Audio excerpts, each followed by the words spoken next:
Nul n'a le droit d'être heureux tout seul. C'est ce que les femmes amazones de l'Union progressiste ont compris en allant au secours des enfants orphelins candidats à l'examen du CEP dans la commune d'Abomey-Calavi. La cérémonie de remise officielle des kits a eu lieu le samedi 21 mai dernier dans l'arrondissement central de Calavi. Dans son mot de bienvenue, la présidente, Dr Diane Blandine Nyambodé, a expliqué le bien fondé de son action. L'octroi de ces kits est fait pour alléger la charge à leurs parents ou tuteurs face à la conjoncture économique et sociale difficile que nous traversons actuellement.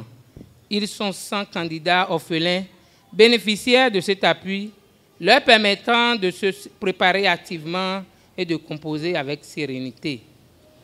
En choisissant cette cible, je tiens à réaffirmer mon engagement à contribuer à la restauration de la dignité des personnes en situation de vulnérabilité et de précarité, qui constitue l'une des préoccupations majeures de notre premier magistrat, le président Patrice Athanase Guillaume Talon, que je vous demande d'applaudir très fort. À l'issue de cette cérémonie de distribution de kits d'examen aux candidats orphelins, le cap sera mis sur l'orphelinat des sœurs de Sochankwe dans la commune de Soava pour un don de vivres composé des sacs de riz, maïs, pâtes alimentaires, savon, etc. pour que les orphelins qui y vivent se sentent par ce geste rassurés et galvanisés. Nous témoignons notre gratitude envers les bonnes volontés qui nous ont permis d'accomplir cette mission. Soyez-en sincèrement tous remerciés. Nous ne saurions terminer nos propos sans saluer nos consoeurs qui sont dans la même dynamique que nous. Nous prenons l'engagement d'accompagner nos leaders dans les visions de l'enracinement du parti Union progressiste Le Baobab dans la commune d'Abomey-Calavi.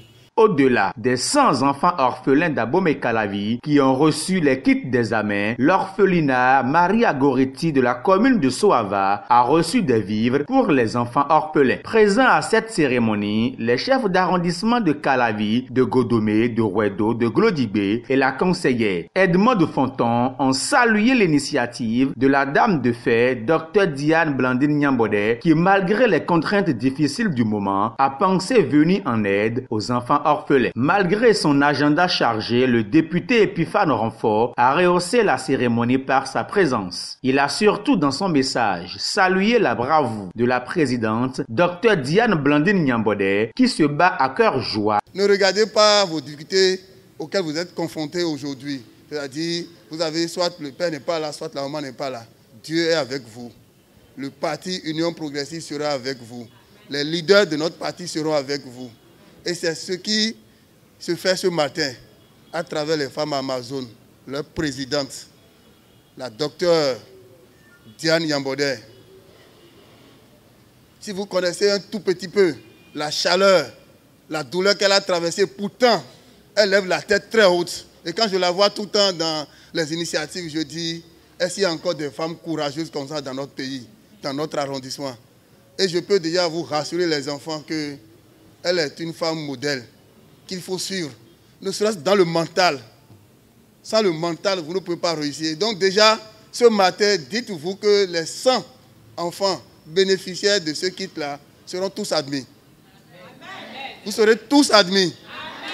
Et je vais demander à tous les leaders politiques ici, quand ces vœux-là seraient réalisés, et que nous organisons une fête en honneur de ces enfants-là.